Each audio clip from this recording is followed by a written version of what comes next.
10장. 코니는 이제 아주 많은 시간을 혼자 보냈다. 라그비를 찾아오는 사람도 그나마 줄어들어 이젠 거의 없었다. 클리프드는 사람들의 방문을 더 이상 원하지 않았다. 심지어 그 친한 친구들조차도 싫어하게 되었다. 그는 이상해졌다. 그는 오히려 라디오 듣기를 좋아했는데 상당한 비용을 들여 마침내 잘 들리게끔 성공적으로 라디오를 설치해 놓았다. 불편한 이곳 중부지방에 있으면서도 그는 이따금씩 마드리드나 프랑크푸르트의 소식까지 접할 수 있었다. 그리고 그는 몇 시간이고 혼자 앉아서는 시끄럽게 지지대는 라디오의 확성기에 귀를 기울이곤 했다. 그 모습에 코니는 놀라고 어리둥절해했다. 그러나 그렇게 그는 정신 나간 사람처럼 멍하니 얼빠진 표정을 하고 그 뭐라 말할 수 없는 물건에 귀를 기울이면서 아니면 귀를 기울이는 듯 하면서 앉아있곤 했다. 그는 정말로 듣고 있는 것일까? 아니면 그것은 일종의 수면제이고 그동안 뭔가 다른 것이 그의 마음속 저 아래에서 움직이고 있는 것일까? 코니는 알 수가 없었다.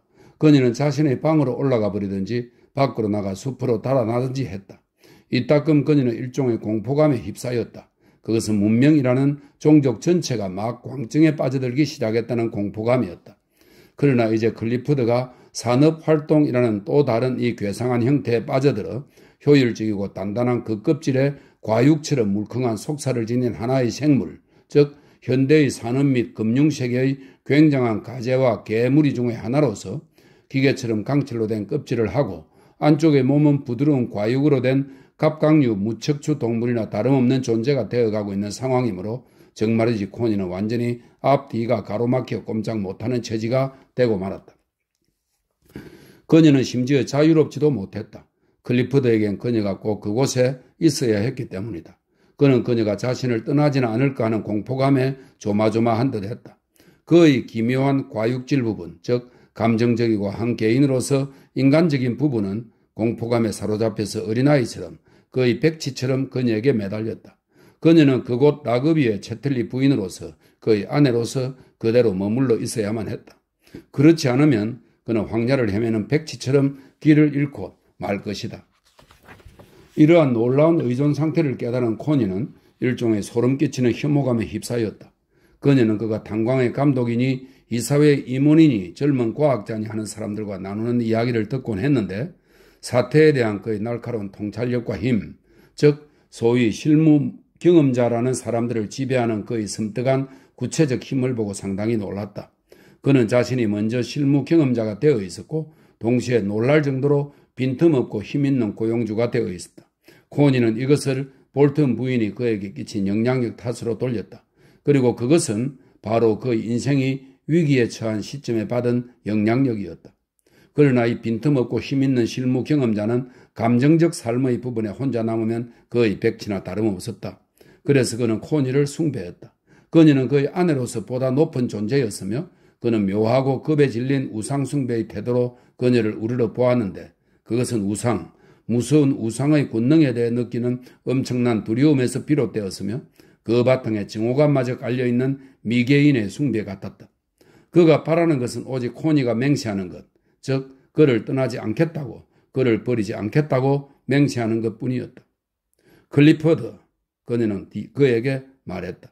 그런데 이는 그녀에게 오두막의 열쇠를 얻은 뒤의 일이었다. 당신은 정말로 내가 언젠가 애를 하나 낳았으면 좋겠어요? 좀 튀어나온 창백한 두 눈에 은밀한 불안의 표정을 띠고서 그는 그녀를 바라보았다. 그 때문에 우리 사이에 달라지는 것이 아무것도 없다면 난 괜찮아. 무엇이 달라지면 안 된다는 거죠? 그거야 당신과 나 사이를 말하는 거지. 서로에 대한 우리의 사랑 말이야.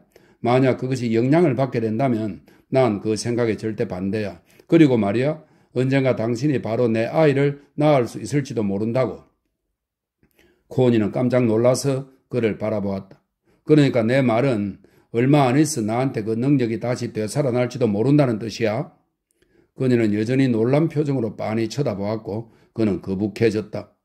그러니까 당신은 내가 아이를 가진다면 좋아하지 않을 거라는 말이죠? 그녀는 말했다. 내 분명히 말하는데 말이야.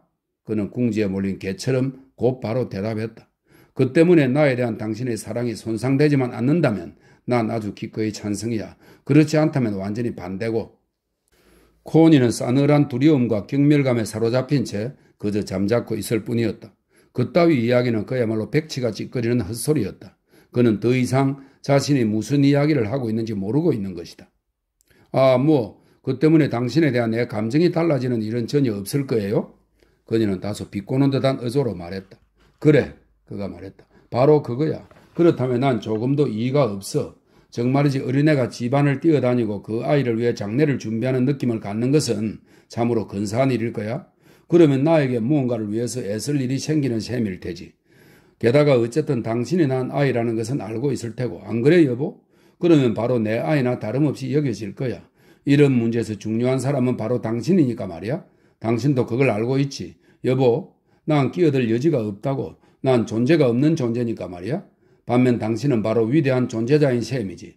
삶에 관한 한 말이야. 당신도 그걸 알고 있지. 내 말은 나에 관한 한 그렇다는 거야. 그러니까 내 말은 당신 없이 난 완전히 아무것도 아닌 존재라는 거지. 난 오직 당신과 당신의 미래를 위해서만 살고 있거든. 내 자신에 대해서 난 아무것도 아니야. 코니는 당혹감과 혐오감을 점점 깊이 느끼면서 이 모든 말을 들었다. 그것은 인간의 존재를 독살하듯 해치는 그 끔찍한 반쪽짜리 진실들 가운데 하나였다. 제정신으로 여자에게 그런 이야기를 하는 남자가 누가 있을 것인가. 그러나 남자들이란 제정신으로 있질 않는다. 조금이라도 명예심이 있는 남자라면 어떻게 삶의 모든 책임이라는 이 끔찍한 짐을 여자한테 짊어지게 하고서는 공허 속에다 그렇게 내버려 둘 수가 있겠는가.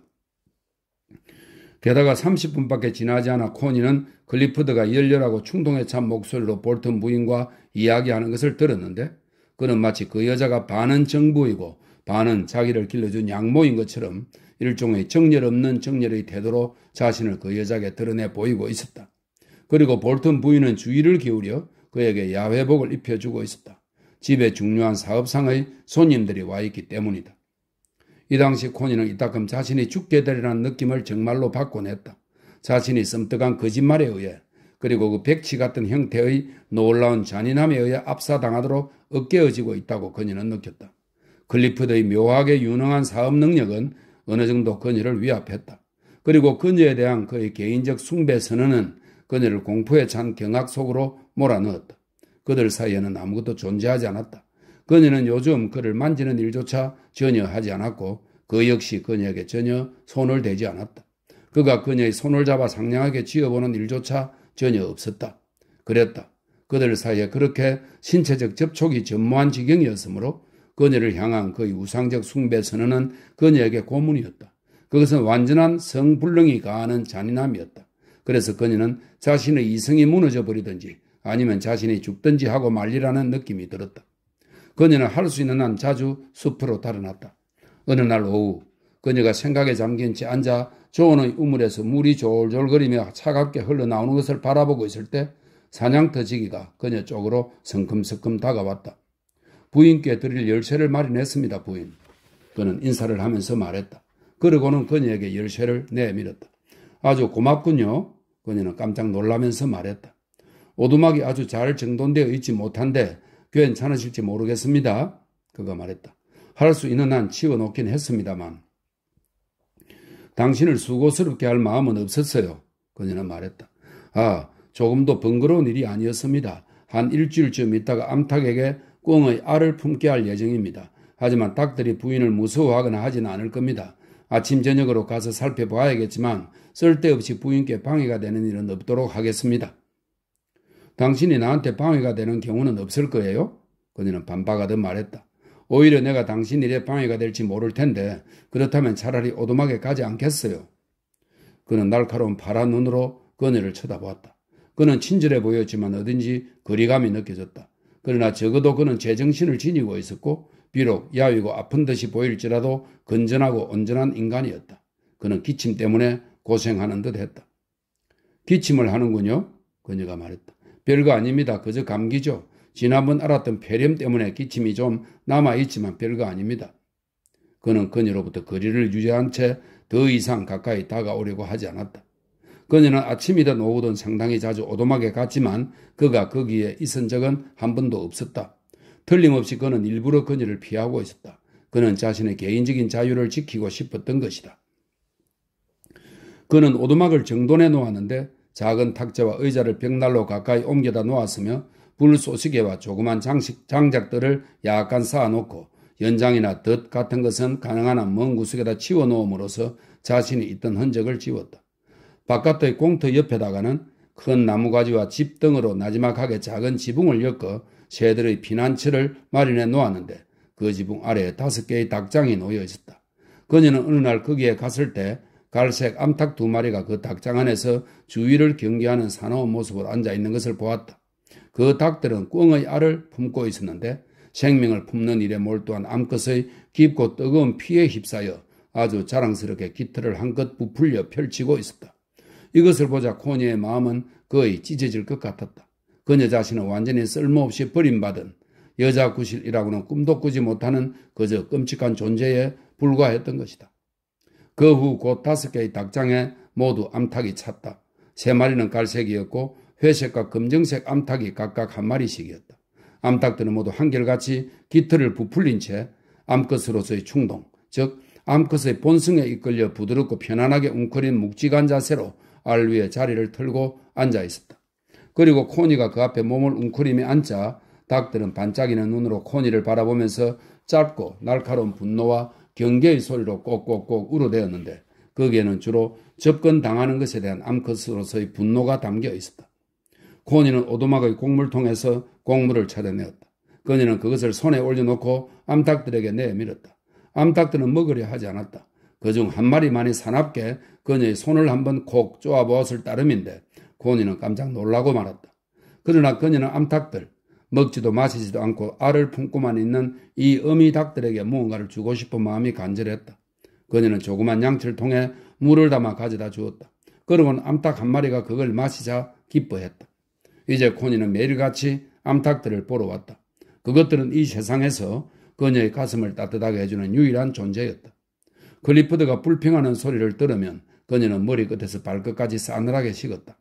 볼튼 부인의 목소리와 찾아오는 사업가들이 내는 소리 역시 그녀를 싸늘히 식게 만들었다. 마이클리스로부터 가끔씩 오는 편지에도 그녀는 똑같이 오싹한 한기에 휩싸였다. 이런 것들이 더 오래 계속된다면 그녀는 분명 살지 못하고 죽으리라는 느낌이 들었다. 하지만 계절은 봄이었고 숲속에서는 블루벨이 피고 있었으며 개암나무 가지마다 잎눈이 벌어져 초록빛 빗방울처럼 줄줄이 매달리고 있었다. 이렇게 봄인데 모든 것이 싸늘하게 식어 무정하기만 하다니 이 얼마나 끔찍한 일인가. 오직 암탉들만이 그토록 훌륭하게 깃을 부풀리고 알 위에 앉아있는 암탉들만이 따뜻한 존재였다. 알을 품은 암컷의 따뜻하고 뜨거운 몸을 하고서 말이다. 코니는 늘 실신하기 일보 직전의 상태에서 살고 있는 것 같은 느낌이었다. 그러던 어느 날 개암나무 밑에 앵초꽃이 널리 무리지어 피어있고 제비꽃이 점점이 길 위에 수놓은 햇살 따사롭고 아름다운 어느 날 코니는 오후에 닭장 있는 곳으로 갔다. 그런데 닭장 하나 앞에 아주 조그마하니 당돌해 보이는 새끼새 1마리가 종종 걸음으로 깡충거리며 돌아다니고 있었다. 그리고 어미닭은 겁에 질려 곁에서 꼬꼬댁거리고 있었다.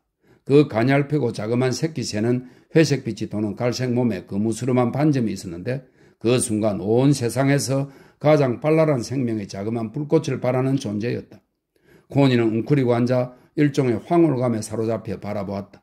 생명이었다. 생명. 순수하고 불꽃처럼 빛나며 무서움을 전혀 모르는 새로운 생명이었다. 새로운 생명. 그토록 자그마하면서도 정말 완전히 무서움을 모르는 존재였다.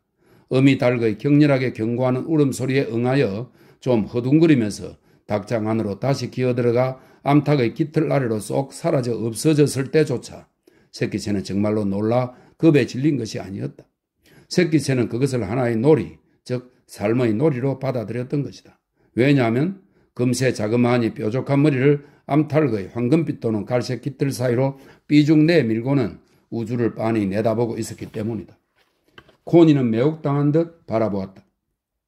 그러나 동시에 여자로서 버림받은 자신의 처지가 그 어느 때보다도 통렬하게 아파왔다.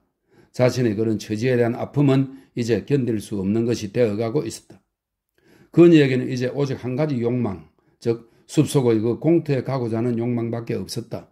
그 밖의 것은 모두 일종의 고통스러운 꿈에 불과했다. 그러나 이따금 그녀는 안주인으로서 의무를 수행하느라 하루 종일 락업에 붙잡혀 있어야 했다. 그럴 때면 그녀는 자기도 똑같이 그저 알맹이 없이 텅 빈 공허하며 제정신이 아닌 존재가 되어가는 것처럼 느끼곤 했다. 어느 날 저녁 손님들이 있건 없건 신경 쓰지 않고 그녀는 차를 마신 뒤 집을 빠져나왔다. 좀 늦은 시간이었는데 그녀는 마치 불려 되돌아가게 될까봐 두려워하는 사람처럼 영지의 임원을 가로질러 도망치듯 달려갔다. 숲으로 들어섰을 때 해는 이미 장밋빛으로 지고 있었지만 그녀는 계속 꽃 사이로 길을 재촉해 나아갔다. 머리 위로 밝은 빛은 오랫동안 계속 남아있을 것이었다. 얼굴이 발갛게 상기되고 반쯤 의식이 몽롱해진 상태로 그녀는 공터에 이르렀다. 사냥터 지기가 거기 있었다.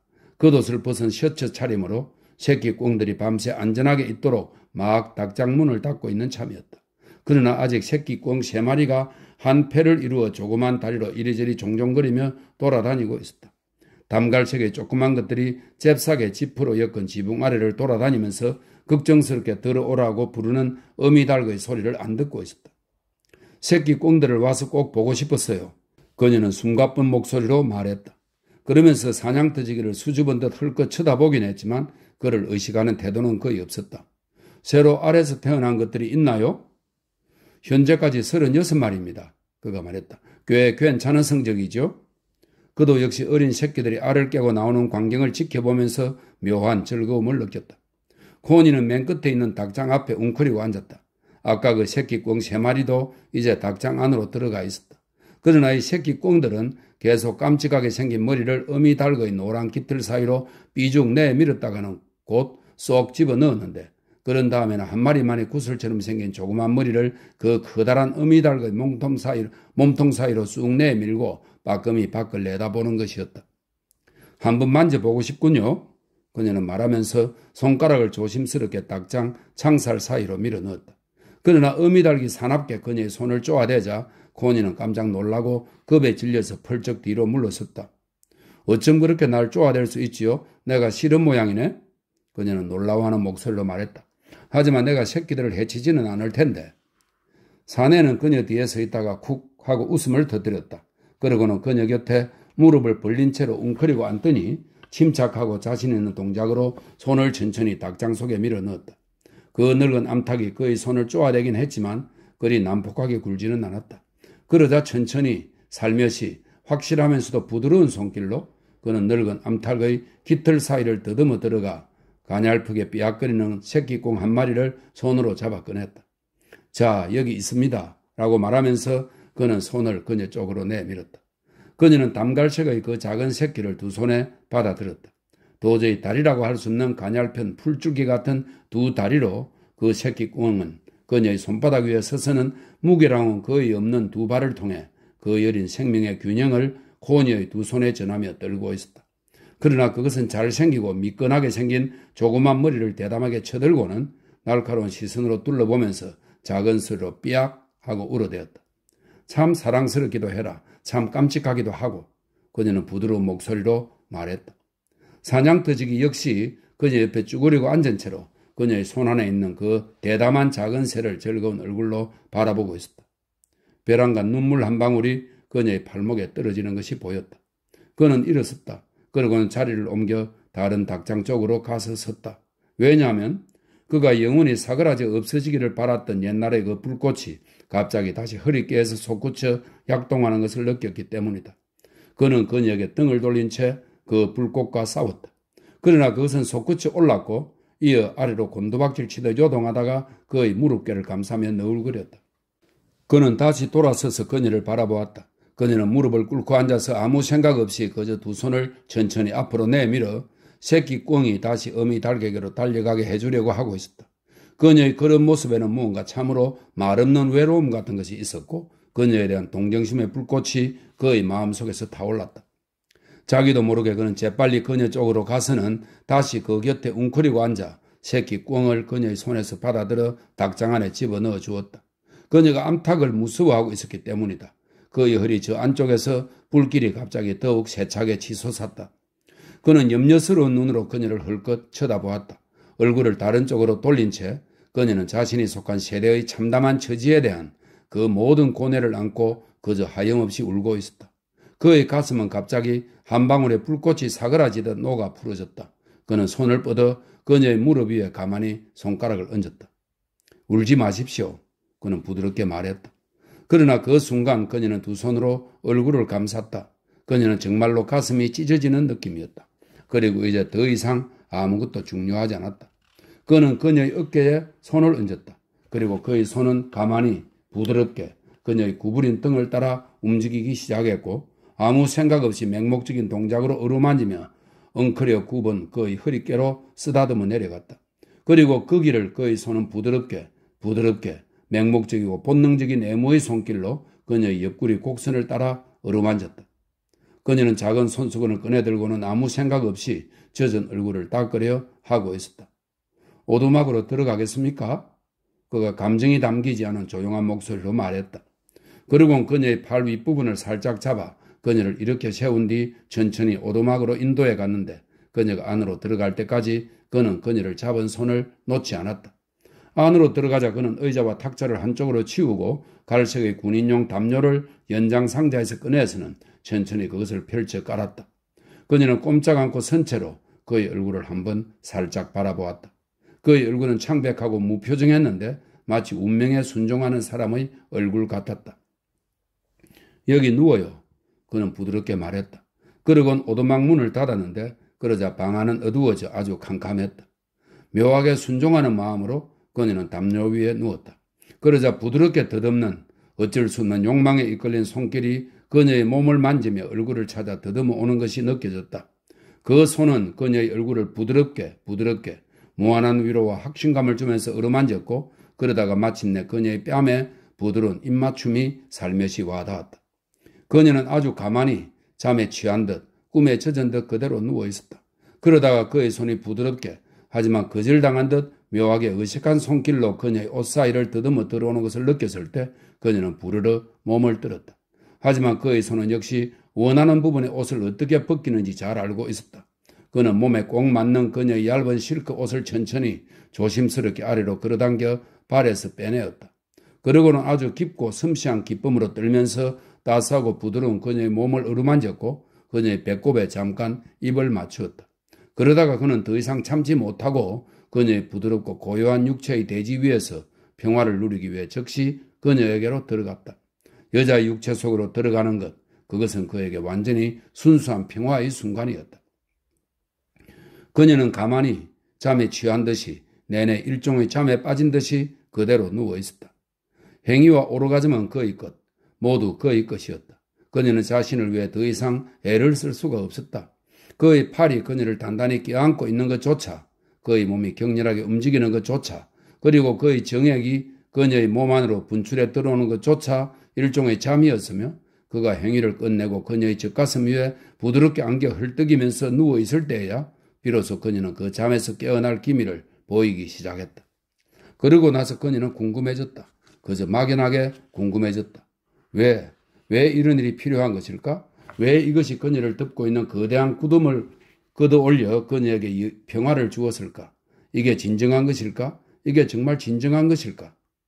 고민에 찬 현대 여성으로서 그녀의 머리는 여전히 아무런 평안도 얻지 못했다. 이게 진정한 것일까? 그런데 그녀도 알고 있는 바 자신의 존재를 온전히 그에게 내주었다면 그건 진정한 것이다. 그러나 자신을 내주지 않았다면 그건 아무런 의미도 없었다. 그녀는 늙어버린 느낌이었다. 수백만 년이나 나이를 먹은 듯 했다. 그리고 마침내 그녀는 자기 자신이라는 무거운 짐을 더 이상 견딜 수가 없었다. 누구든지 그녀를 차지하고 싶다면 그렇게 하라지 하는 마음이었다. 차지하고 싶다면 그렇게 하라지. 사내는 신비스러울 정도로 고요하게 누워있었다. 그는 무엇을 느끼고 있을까? 그는 지금 무슨 생각을 하고 있을까? 그녀는 알 수가 없었다. 그는 그녀에게 낯선 사람이었다. 그녀가 모르는 사람이었다. 그녀는 그저 기다려야만 했다. 왜냐하면 그의 신비스러운 고요를 감히 깨뜨릴 수가 없었기 때문이다. 그는 그녀를 팔로 안고서 그녀의 몸 위에 자기 몸을 얹은 채 그렇게 그대로 엎드려 있었는데 땀에 젖은 그의 몸은 그녀의 몸에 아주 바싹 닿아 있었다. 그러면서도 그는 완전히 낯선 존재였다. 하지만 평화스럽지 않은 모습은 아니었다. 그의 고요함 그 자체는 평화로웠다. 마침내 그가 몸을 이렇게 그녀에게서 떨어졌을 때 그녀는 그 의미를 알아차렸다. 그것은 버림받은 것 같은 느낌이었다. 그는 어둠 속에서 그녀의 옷을 끌어당겨 무릎 위로 올려주고는 잠깐 동안 서 있었는데 자기 옷 매무새를 가지런히 하고 있는 것 같았다. 그런 다음 그는 조용히 문을 열고 밖으로 나갔다. 초승달이 참나무 숲 너머 저녁 노을 위로 아주 밝게 빛나고 있는 것이 보였다. 그는 재빨리 일어나서 옷 차림새를 가다듬었다. 그녀는 다시 단정해졌다. 그러고 나서 오두막 문간으로 나갔다. 숲의 아래쪽은 모두 어둠에 잠겨 거의 깜깜한 상태였다. 하지만 머리 위에 하늘은 수정같이 투명했다. 그러나 하늘에서 비춰내리는 빛이라곤 거의 없었다. 그가 낮게 깔린 어둠 사이로 그녀를 향해 다가왔는데 그의 얼굴은 창백한 얼룩처럼 어둠 속에 떠 있었다. 그럼 이제 갈까요? 그가 말했다. 어디로요? 임원 입구에 출입문 있는 데까지 바래다 드리겠습니다. 그는 자신이 하던 방식대로 물건들을 정돈했다. 그는 오두막 문을 잠그고 그녀의 뒤를 따라 나섰다. 후회하고 있는 것은 아니지요? 그녀와 나란히 걸으면서 그가 물었다. 내가요? 아니요. 당신은요? 그녀는 말했다. 이 일 자체만은 전혀 후회 없습니다. 그가 대답했다. 그러고는 잠시 후 덧붙였다. 하지만 다른 문제들이 있지요? 다른 문제들이라뇨? 그녀가 말했다. 클리프드 경이 있고 다른 사람들이 있지요. 그 모든 복잡한 문제들 말입니다.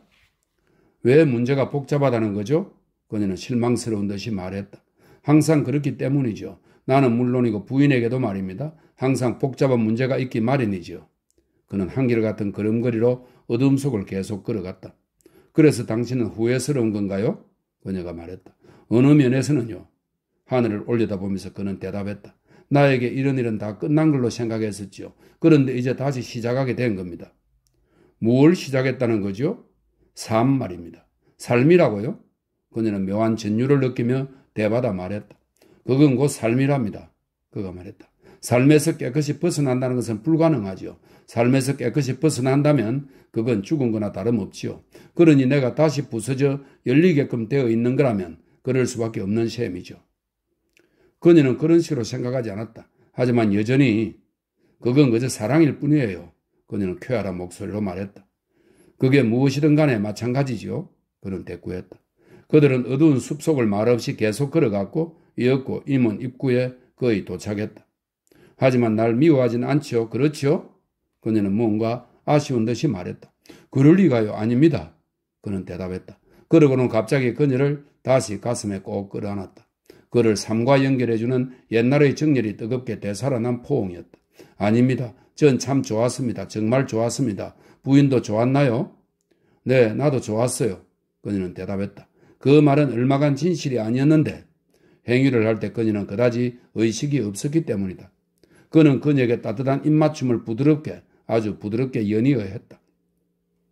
그저 이 세상에 다른 사람들이 이토록 많지만 않다면 좋을 텐데요. 그는 애처롭게 말했다. 그녀는 웃음을 터뜨렸다. 그들은 이제 임원의 출입문에 다다랐다. 그는 그녀를 위해 문을 열어주었다. 전 여기서 이만 멈추겠습니다. 그러세요. 그리고 그녀는 악수라도 하려는 듯 손을 내밀었다. 그러나 그는 두 손으로 그녀의 손을 잡아 쥐었다. 내가 또 만나러 가도 되겠죠? 그녀는 뭔가 아쉬운 듯이 물었다. 예, 그러세요. 그녀는 그를 떠나 임원을 가로질러 걸어갔다. 그는 뒤에 서서 그녀가 어슴푸레한 지평선을 향하여 어둠 속으로 사라져가는 것을 바라보았다. 그의 쓰라린 고통의 심정으로 그는 그녀가 가는 모습을 바라보았다. 홀로 살아가기를 바랐는데 그녀가 그를 다시 삶의 관계 속으로 이끌어낸 것이다. 그녀는 그로 하여금 마침내 홀로 살아가기만을 바라는 남자의 그 쓰라린 자유를 잃어버리게 한 것이다. 그는 돌아서서 숲의 어둠 속으로 걸어갔다. 모든 게 고요했다. 달도 져서 없었다. 그러나 그는 밤의 소리들, 스택스 게이트의 기계 소리, 큰 도로에서 사람들이 오가는 소리 등을 들을 수 있었다. 천천히 그는 나무가 베어져 벌거숭이가 된 언덕 위로 올라갔다. 그 꼭대기에서 그는 이 지방을 사방으로 둘러볼 수 있었다. 스택스 게이트에 줄지어선 밝은 불빛들, 데브실 탄광의 좀 더 작은 불빛들, 데브실 마을의 노란 불빛들, 어둠에 덮인 주변 지역의 사방 여기저기에 흩어진 불빛들, 저 멀리 용광로의 약하지만 맑은 밤이라 장밋빛으로 선명하게 드러나 보이는 빨간 불빛, 백일의 금속이 쏟아지면서 발하는 장밋빛 불빛 등이 보였다. 스택스 게이트에 날카롭고 사악하게 보이는 전기 불빛들, 그 불빛들 속에 존재하는 뭐라 형언키 어려운 악의 핵심, 그리고 중부지방 산업지대의 밤에 드리워져 있는 그 모든 불안과 끊임없이 달라지는 그 모든 두려움. 그는 스택스 게이트의 권양기가 저녁 7시부터 근무하는 광부들을 갱 내로 내려보내는 소리를 들을 수 있었다. 탄광은 3교대로 작업이 이루어지고 있었다.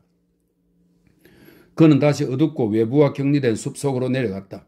그러나 그는 숲의 격리가 가짜라는 것을 알고 있었다. 산업세계의 소리가 숲의 고독을 깨뜨리고 있었고 비록 숲에서 보이지는 않지만 날카로운 불빛들이 밖에서 숲을 조롱하고 있었다. 인간은 더 이상 혼자 세상에서 떨어져 나와 자유롭게 살 수 없었다.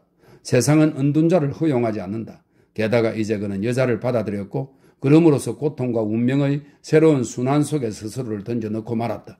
왜냐하면 그는 그것이 무엇을 의미하는지 경험을 통해 알고 있었기 때문이다. 그것은 그 여자의 잘못이 아니었으며 심지어 사랑의 탓도 아니었고 섹스의 탓도 아니었다. 잘못은 바로 저기 바깥에 저 사악한 전기 불빛과 덜컥거리는 저 악마적인 기계 소리에 있었다. 저기 기계적이고 탐욕스럽기 거지없는 메커니즘과 기계화된 탐욕의 세상에 불빛이 번쩍거리고 뜨거운 금속을 뿜어대며 차들과 사람들의 왕래로 요란스러운 저 바깥 세상에 거대한 악마적 존재가 순응하지 않는 것은 무엇이든지 모두 파괴해버릴 태세를 한 채 도사리고 있었다. 그것은 머지않아 이 숲도 파괴해버릴 것이며 블루베리도 더 이상 피어나지 못하게 될 것이다. 저항할 힘이 없는 약한 것들은 모두 저 구르고 달리는 쇠등이 밑에 깔려 소멸될 수밖에 없다.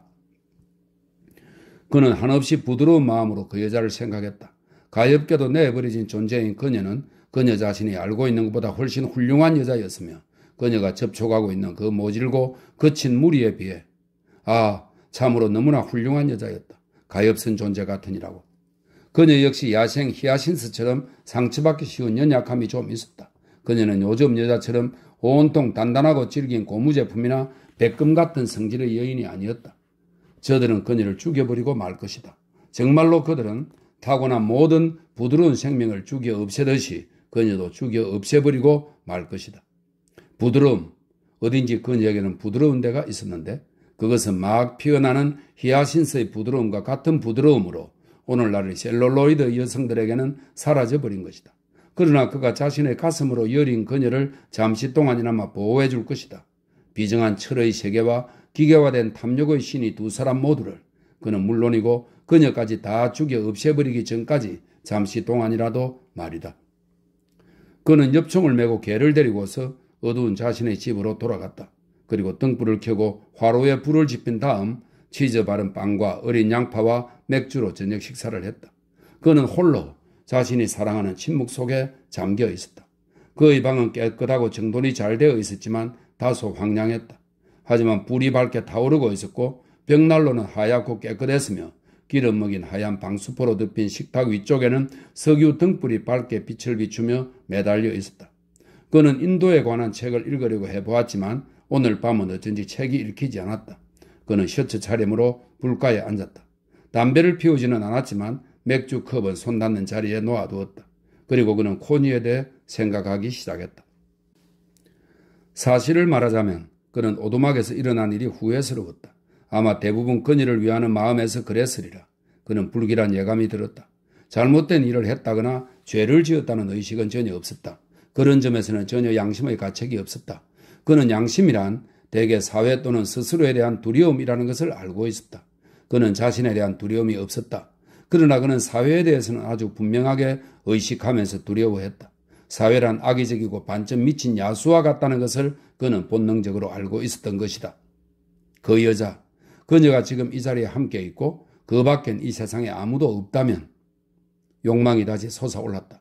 그의 성기가 마치 살아있는 새처럼 꿈틀거리기 시작했다.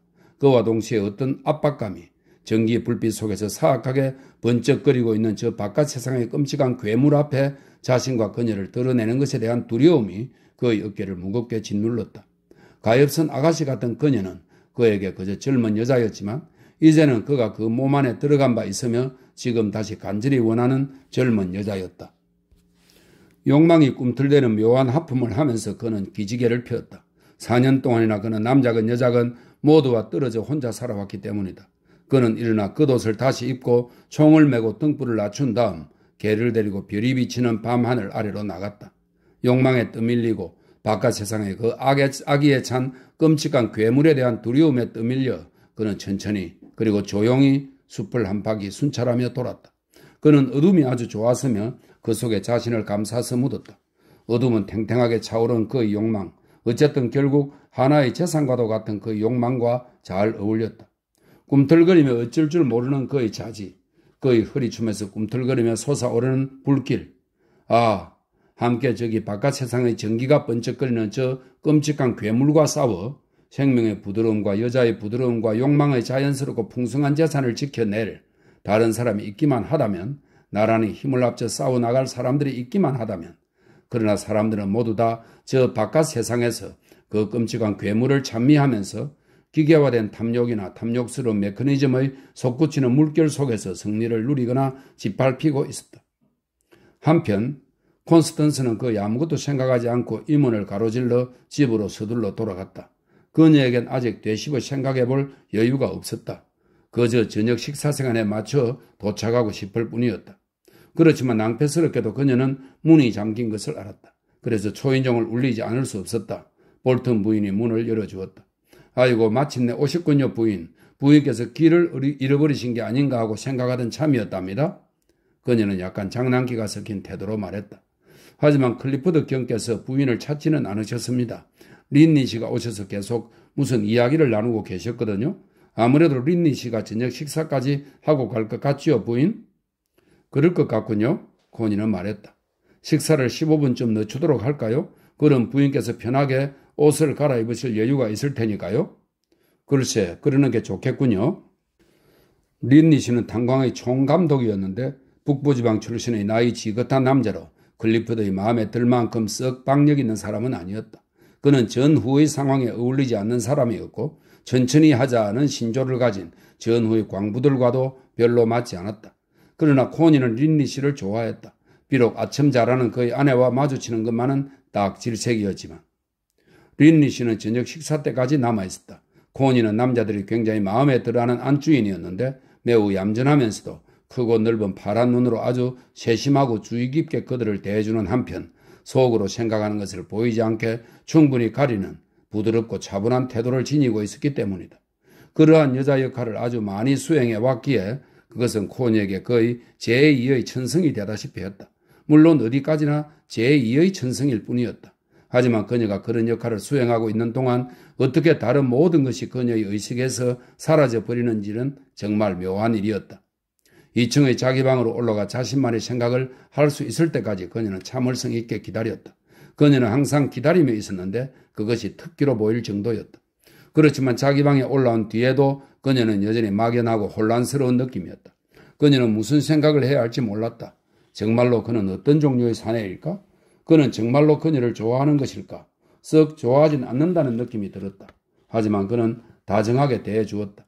그녀의 자궁을 그에게 거의 열리게끔 한 무언가 따뜻하고 순수한 다정함이 일종의 묘하고도 갑작스러운 어떤 것이 그에게 있었다.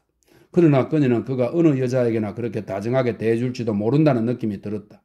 허나 비록 정말 그렇다고 하더라도 그것은 정말 묘하게 마음을 달래주고 위로해 주었다. 게다가 그는 열정적인 사내였다. 온전하고 건전하며 열정적이었다. 그러나 그는 그녀에게만 유난히 그런 것이 아닌지도 몰랐다. 즉 어느 여자에게나 그녀에게 한 것과 똑같이 대해주는 것일 수 있었다. 정말 그녀만 특별히 잘 대해주는 것이 아님에 틀림없었다. 그에게 그녀는 정말이지 한 사람의 여자에 불과한 것이다. 그러나 그러는 편이 더 나을지도 몰랐다.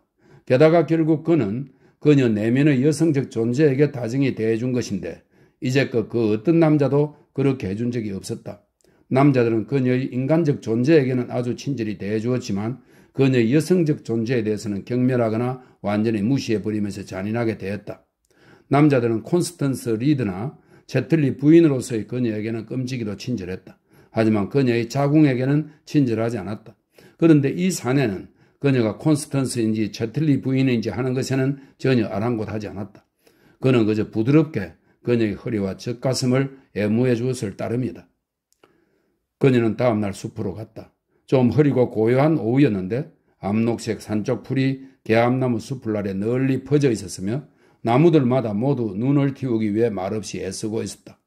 그녀는 오늘따라 그것을, 즉 수액이 우람한 나무들 속에서 엄청나게 가득 고여 위로, 계속 위로, 잎눈 끝까지 차올라가서는 거기서 핏빛 젓갈색의 조그만 불꽃 같은 참나무 잎들로 벌어지며 밀고 나오려는 것을 자신의 몸 안에서 거의 그대로 느낄 수 있을 것 같았다. 그것은 마치 바닷물의 조수가 위로 팽창하며 가득 부풀어 올라 마침내 하늘까지 퍼져 흐르는 것과도 같았다. 그녀는 공터에 이르렀다. 하지만 그는 거기 없었다. 그가 꼭 있으리라고 기대한 건 아니었다. 새끼 꽁들은 닭장에서 나와 가볍게 곤충들처럼 가볍게 이리저리 뛰어다니고 있었고 닭장에는 암탉들만이 걱정스럽게 꼬꼬대거리고 있었다. 코니는 앉아서 그것들을 바라보면서 기다렸다. 오직 기다리는 것에만 몰두했다. 새끼 꽁들에게조차 그녀는 거의 시선을 주지 않았다. 그녀는 기다렸다. 시간은 꿈결같이 느리게 지나갔고 그는 오지 않았다. 그를 만날 수 있으리라고 기대한 건 아니었다.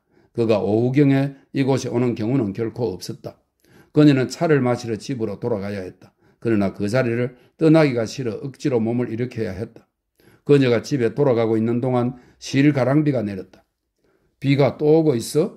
모자의 빗방울을 털어내고 있는 그녀를 보면서 클리퍼드가 물었다. 그저 가랑비일 뿐이에요. 그녀는 어떤 고집스러운 기분에 빠진 채 말없이 차를 따랐다. 그녀는 오늘 사냥터지기를 꼭 만나고 싶었다. 만나서 그게 정말 진정한 것인지 알아보고 싶었다. 그게 정말 진정한 것인지를 말이다. 이따가 책이라도 좀 읽어줄까? 클리퍼드가 말했다. 그녀는 그를 쳐다보았다. 그가 무언가 눈치를 채은 것일까? 봄이라 그런지 기분이 이상하네요. 좀 쉴까 생각하던 참인데. 그녀는 말했다. 당신 좋을 대로 해. 정말 어디 아프거나 한 건 아니지? 아니에요. 그저 좀 피곤할 따름이에요. 봄이라서 말이에요. 볼턴 부인을 불러서 카드놀이라도 좀 할래요? 아니야. 라디오나 들을까 해. 그녀는 그의 목소리에 묘한 만족감이 배어 있는 것을 알아차렸다. 그녀는 위층의 자기 침실로 올라갔다. 라디오의 확성기가 울부짖듯 떠들어대기 시작하는 소리가 거기까지 들려왔다. 그것은 고상함을 매끄럽게 치장한 일종의 백치 같은 소리로 행상인이 연달아 외치는 소리 같은 구석도 있었는데 옛날에 동리를 돌아다니며 포고를 외쳐 알리는 사람들의 소리를 그야말로 가정 고상을 다 떨며 흉내내고 있는 것 같았다. 그녀는 낡은 보라색 방수 외투를 걸치고서는 옆문으로 살짝 집을 빠져나왔다. 가랑비는 세상을 살포시 덮고 있는 장막같이 신비롭고 고요하며 별로 춥지 않게 내리고 있었다. 빠른 걸음으로 이 문을 바로 가로질러 가는 동안 그녀는 몸이 아주 훈훈해졌다. 얇은 방수 외투 앞자락을 열어야 할 정도였다. 숲은 저녁에 가랑비가 내리는 가운데 조용하고 고요하게 비밀에 쌓여 있는 듯 했고 새알이며 반쯤 벌어진 잎눈 또는 반쯤 내면 꽃봉오리의 신비로 가득 차 있었다. 그 뿌옇게 어둑한 가운데서 나무들은 모두 마치 옷을 벗어버린 듯 검은 줄기를 드러낸 채 비에 젖어 번들거리고 있었고 땅 위에서는 갖가지 초록 풀들이 초록색으로 불타고 있는 듯 했다. 공터에는 여전히 아무도 없었다. 새끼 꽁들은 거의 모두 어미닭의 품으로 들어가고 대담한 녀석들 한두 마리만이 지프로 엮은 지붕 아래의 마른 땅에서 아직 이리저리 다니며 종종거리고 있었다. 그런데 그것들도 그리 자신있게 빨빨거리며 움직이는 모습은 아니었다. 그래, 그는 여전히 여기 오지 않은 것이다. 그는 일부러 그녀를 피하고 있다. 아니, 혹시 무슨 일이 일어난 건지도 몰랐다. 그의 집에 가서 한번 알아보는 게 좋을성 싶기도 했다. 그러나 그녀는 기다리는 운명을 타고난 사람이었다. 그녀는 열쇠로 오두막을 열었다. 오두막 안은 아주 깨끗이 정돈되어 있었다. 곡물은 통 속에 담겨 있었고 담요는 개겨진 채 선반 위에 얹혀 있었으며 새 집 한 다발이 구석에 가지런히 쌓여 있었다. 유리덮개가 달린 등은 못에 매달려 있었다. 탁자와 의자도 그녀가 누웠던 자리에 다시 옮겨져 있었다. 그녀는 문간에 있는 등 없는 의자에 앉았다. 모든 것이 어쩌면 이렇게 고요할까? 가랑비는 아주 부드럽게 엷은 막처럼 바람에 휘날리며 내리고 있었다. 하지만 바람 소리는 하나도 들리지 않았다. 사방 그 어느 것에도 소리가 전혀 들리지 않았다. 나무들은 희미하니 어스름에 쌓인 채 침묵하면서도 살아있는 모습으로 힘차고 강한 존재들처럼 우뚝 서 있었다. 사방의 모든 것들이 어쩌면 이렇게도 힘차게 살아있는 것인지. 밤이 다시 다가오고 있었다. 그만 가야 할 때가 되었다. 그는 그녀를 피하고 있는 것이었다. 그러나 갑자기 그가 성큼성큼 걸어서 공터에 나타났다. 운전수같이 검정 방수포 상의를 입었는데 그 옷은 비에 젖어 번들거렸다. 그는 오두막을 한번 힐끗 보더니 살짝 인사하고는 방향을 바꾸어 닭장 있는 대로 계속 걸어갔다. 그러고는 잠자코 그 앞에 웅크리고 앉아서 모든 것을 주의 깊게 살펴본 다음 밤사이 안전하도록 암탉과 새끼 꽁들을 닭장 안에 조심스럽게 잘 들여넣고 문을 닫았다. 마침내 그가 천천히 그녀에게로 다가왔다. 그녀는 여전히 의자에 앉아 있었다. 그는 입구의 치마 밑까지 와서 그녀 앞에 멈춰 섰다. 그래, 오셨군요. 그는 사투리 억양을 쓰면서 말했다. 그래요. 그녀는 그를 올려다보면서 말했다. 당신은 좀 늦었군요. 예. 그는 고개를 돌려 숲 쪽을 바라보면서 대답했다. 그녀는 의자를 한쪽으로 잡아 빼면서 천천히 일어났다. 안으로 들어가려고요? 그는 날카로운 시선으로 그녀를 내려다보았다.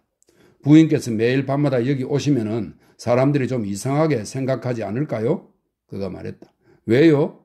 그녀는 당황하면서 그를 쳐다보았다. 다시 오겠다고 말했잖아요. 게다가 아무도 몰라요.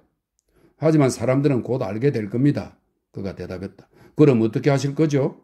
그녀는 뭐라고 대답해야 할지 몰랐다.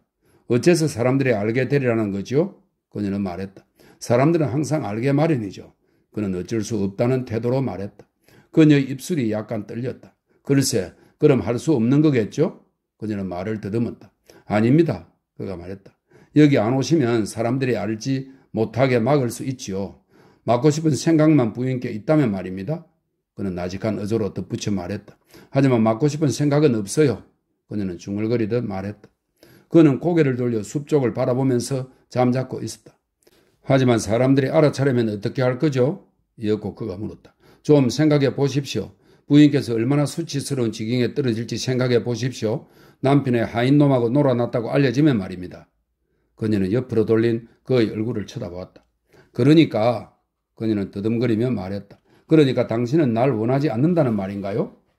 좀 생각해 보십시오. 그가 말했다. 사람들이 알게 되면 어떻게 될는지 좀 생각해 보십시오.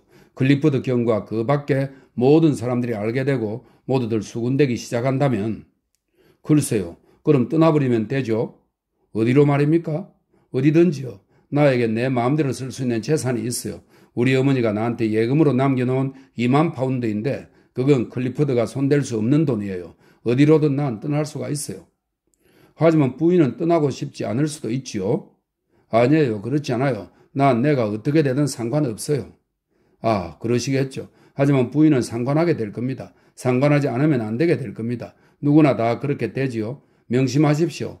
남작 부인 마님이 사냥터지기하고 놀아나고 있는 거라는 사실을 말입니다. 상대가 신사인 경우하고는 다릅니다. 그래요. 부인은 상관하게 될 겁니다. 반드시 그렇게 될 겁니다. 안 그럴 거예요. 남작 부인 마님이니 하는 것에는 조금도 관심 없어요. 난 사실 그걸 정오해요. 사람들이 날 그렇게 부를 때마다 비아냥거리는 것처럼 느껴진다고요. 그리고 실제로도 그렇죠. 정말 그래요. 당신조차 지금 날 그렇게 부르면서 비아냥거리고 있으니까요. 내가 말입니까? 처음으로 그는 그녀의 얼굴을 그리고 그녀의 눈을 똑바로 쳐다보았다. 난 부인을 비아냥대고 있지 않습니다. 그는 말했다. 그가 그녀의 눈을 들여다보았을 때 그녀는 그의 두 눈이 눈동자가 커지면서 아주 깊숙이 어두워지는 것을 보았다. 그 모든 위험이 전혀 아무렇지도 않다는 건가요? 그는 쉰듯한 목소리로 물었다. 잘 생각해야 합니다. 너무 늦었을 때 생각하지 않도록 말입니다. 그의 목소리에는 단언하는 듯한 묘한 경고가 배어 있었다. 하지만 난 더 이상 이럴 게 아무것도 없어요.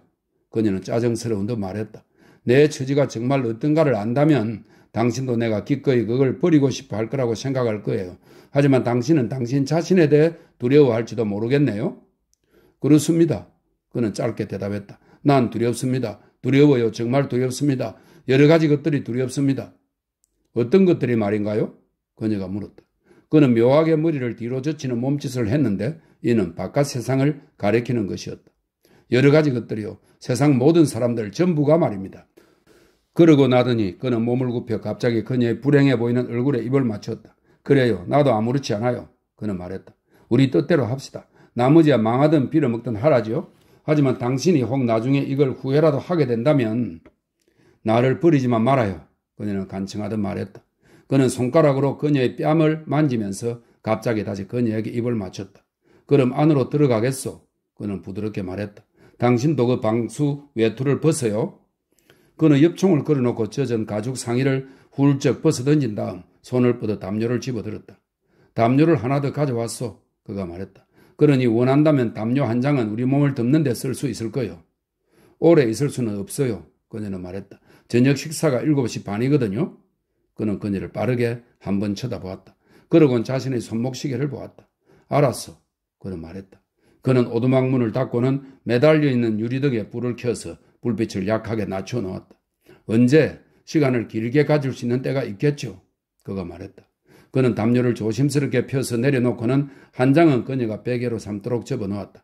그러고 나서 등받이 없는 의자에 잠깐 앉아있더니 곧 그녀를 잡아 자신에게로 끌어당기고는 한 팔로 그녀를 꼭 껴안고 다른 한 손으로 그녀의 몸을 더듬기 시작했다. 그가 옷을 헤집고 그녀의 몸을 찾아 만지는 순간 그가 숨을 삼키는 소리가 들려왔다. 얇은 패티코트 밑으로 그녀는 알몸이었다. 아, 그대의 몸을 만지는 이걸 뭐라고 표현할 수 있을까? 그는 손가락으로 그녀의 허리와 엉덩이의 섬시하고 따스하며 비밀스러운 살결을 애무하며 말했다. 그는 얼굴을 아래로 숙여 그녀의 배와 허벅지에 연달아 뺨을 대고 여러 번 문질렀다. 그러자 그러한 감촉이 그에게 주는 황홀감이 과연 어떤 것인지 그녀는 다시 좀 궁금해졌다. 그녀의 살아있는 내밀한 육체를 만짐으로써 그가 그녀에게서 발견하는 아름다움, 그의 황홀하다고 할 그 아름다움을 그녀는 이해하지 못했다. 왜냐하면 정열만이 그것을 느껴 알 수 있는 법이기 때문이다. 정열이 죽거나 사라지고 없으면 그 고동치는 기막힌 아름다움을 도저히 이해할 수가 없을 뿐더러 나아가 약간 경멸스럽게 여기기까지 한다. 따뜻하고 살아있는 접촉의 아름다움, 눈으로 보는 아름다움보다 정말 훨씬 더 깊은 그 아름다움을 말이다. 그녀는 그의 뺨이 자기의 양 허벅지와 배와 궁둥이를 연달아 비벼대면서 미끄러지는 것을 느꼈고 동시에 그의 콧수염과 부드럽고 숱이 많은 머리털이 그녀의 살갗에 바싹 닿으며 스치는 것을 느꼈다. 그녀의 두 무릎이 떨리기 시작했다. 그녀의 존재 저 아래 깊은 곳에서 어떤 새로운 꿈틀거림이 일어나는 것을, 어떤 새로운 불거숭이 알몸이 솟아오르는 것을 그녀는 느꼈다. 그녀는 한편으로 두려웠다. 다른 한편으로는 그가 그렇게 자기를 애모하지 않았으면 하는 마음이 들기도 했다. 그는 어떻게 한 것인지 그녀를 포위하듯 꼼짝 못하게 하고 있었다. 하지만 그녀는 기다렸다. 가만히 기다리고 있었다. 안도감과 합일의 완성감을 강렬하게 느끼면서 순수한 평화의 기쁨으로 그가 그녀의 몸 안에 들어왔을 때도 그녀는 여전히 기다리고 있었다. 그녀는 자신이 약간 소홀하게 다뤄지고 있는 듯한 느낌이 들었다. 그러나 그녀도 알고 있었던 바 그것은 자기 탓이기도 하였다. 그녀는 스스로의 의지에 의해 일부러 이렇게 떨어져 있는 것이다. 지금으로서는 그럴 수밖에 없는 상태인지도 몰랐다. 그녀는 그저 가만히 누워서 그녀의 몸 안에서 그가 움직이는 것을, 그러다가 그가 강렬한 집중의 순간으로 깊숙이 빠져드는 것을, 이어서 돌연 정액이 솟구치면서 나오면서 갑자기 그의 온몸이 떨리는 것을, 그러더니 찌르는 힘이 천천히 가라앉는 것을 차례로 느꼈다. 찌르며 움직이는 궁둥이의 그 동작, 분명 그것은 좀 우스꽝스러웠다. 만약 여자로서 그 모든 행위를 함께하지 않고 그냥 누워만 있다면 분명 남자의 그 찌르며 미는 엉덩이 동작은 더할 나위 없이 우스꽝스럽게 보일 것이다. 분명 그런 자세를 하고 그런 동작을 할 때 남자는 지독하게도 우스꽝스러워 보였다. 그러나 그녀는 가만히 아무 반응 없이 누워 있었다. 그가 일을 끝냈을 때조차 그녀는 자신의 만족을 이끌어내기 위해 마이클리스에게 그랬듯이 스스로를 자극해 일으키려 하지 않았다. 그녀는 그저 가만히 누워 있었다. 눈물이 서서히 그녀의 두 눈에 고여 가득 차더니 주르르 흘러내렸다. 그도 역시 가만히 엎드려 있었다. 그러나 그는 그녀를 꼭 껴안고서 가엾게 벌거숭이가 된 그녀의 두 다리를 자신의 두 다리로 덮어 따뜻하게 해주려고 애썼다. 다정하게 살을 바짝 맞대고 틀림없는 온기로 그녀를 감싸며 그는 그녀 위에 엎드려 있었다. 좀 춥지 않소? 그는 그녀가 가까이, 정말 아주 가까이 있는 것처럼 작은 목소리로 부드럽게 속삭이며 물었다. 하지만 그녀는 사실 소홀히 방치된 채 저만치 멀리 떨어져 있었다. 아니요, 하지만 가봐야겠어요. 그녀는 상냥하게 말했다. 그는 한숨을 쉬고는 그녀를 더욱 꼭 껴안았다. 그러고는 다시 힘을 풀어 편한 자세를 취했다. 그는 그녀의 눈물의 의미를 제대로 추측해내지 못했다. 그는 그저 그녀가 자신과 하나가 되어 그 자리에 함께 있는 것으로 생각했다. 가봐야겠어요. 그녀는 다시 한번 말했다.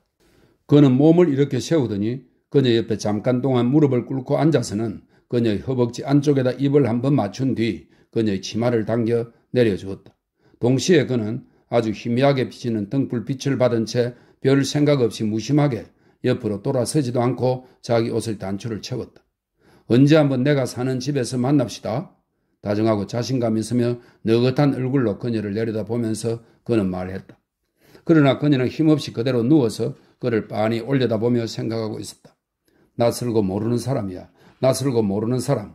그에 대해 좀 원망스럽고 화가 나는 마음까지 있었다. 그는 겉옷을 입고 바닥에 떨어지던 모자를 찾아 쓰고는 엽총을 어깨에 둘러매었다. 자, 갑시다. 그 따뜻하고 평화로운 듯이 보이는 눈으로 그녀를 내려다보면서 그는 말했다. 그녀는 천천히 몸을 일으켰다. 가고 싶지 않았다.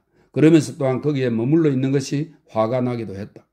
그는 그녀가 얇은 방수 외투를 입는 것을 도와주고 그녀의 차림새가 단정한지 살펴봐 주었다. 그러고 나서 그는 문을 열었다. 바깥은 아주 어두웠다. 충직한 개가 입구의 처마 밑에 앉아있다가 그를 보고 반갑게 벌떡 일어섰다. 가랑비는 어둠 위로 뿌옇게 흩날리며 내리고 있었다. 아주 어두웠다. 등불을 갖고 가야겠소. 그가 말했다. 아무도 볼 사람이 없을 거요.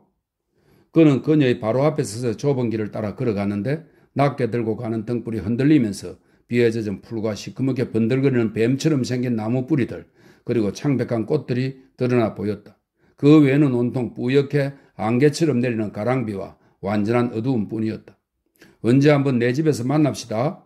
넓은 성마루에 접어들자 그녀와 나란히 걸으면서 그가 말했다. 그럽시다. 이왕 이렇게 된 것 우리가 하고 싶은 데라도 다 해봐야 하지 않겠소? 자신을 원하는 그의 묘한 집착이 그녀는 당혹스러웠다. 그들 사이엔 아직 아무것도 없었고 진짜로 대화다운 대화를 나눈 적도 없었기 때문이다. 게다가 그녀는 자신도 모르게 그의 사투리가 싫어 화가 났다. 만납시다 라는 그의 말은 그녀가 아니라 여느 평범한 여자에게나 던지는 말투처럼 들렸다. 그녀는 성마루에 나있는 디기탈리스 잎들을 문득 알아보고는 지금 어디쯤 와 있는지 대충 알 수 있었다. 7시 15분이니까 그가 말했다. 시간 내에 도착할 수 있을 겁니다. 그의 목소리는 달라져 있었는데 그녀에게 거리감을 느끼는 듯 했다. 그들이 성마루의 마지막 구부러진 길을 돌아 개암나무 울타리와 임원 출입문을 향하게 되자 그는 등불을 불어 껐다. 여기서부터는 조심하는 게 낫겠지요. 그녀의 팔을 부드럽게 잡으면서 그는 말했다. 그러나 걷기가 어려웠다. 발밑의 땅은 도무지 감을 잡을 수가 없었다. 하지만 그는 발걸음으로 느껴 길을 알았다. 그에겐 익숙한 길이었던 것이다. 출입문에서 그는 그녀에게 자신의 회중 전등을 꺼냈다. 이 문에서는 어두운 게 약간 덜하겠지만 그는 말했다. 그래도 혹시 길을 벗어날지 모르니 이걸 갖고 가요. 그건 사실이었다. 이 문의 트인 공간에는 유령처럼 어슴푸레한 빛이 희미하게 감돌고 있었다. 그는 갑자기 그녀를 끌어당기더니 손을 다시 그녀의 치마 밑으로 재빨리 밀어넣고는 그녀의 따뜻한 몸을 비에 젖어 싸늘해진 손으로 더듬어 만졌다.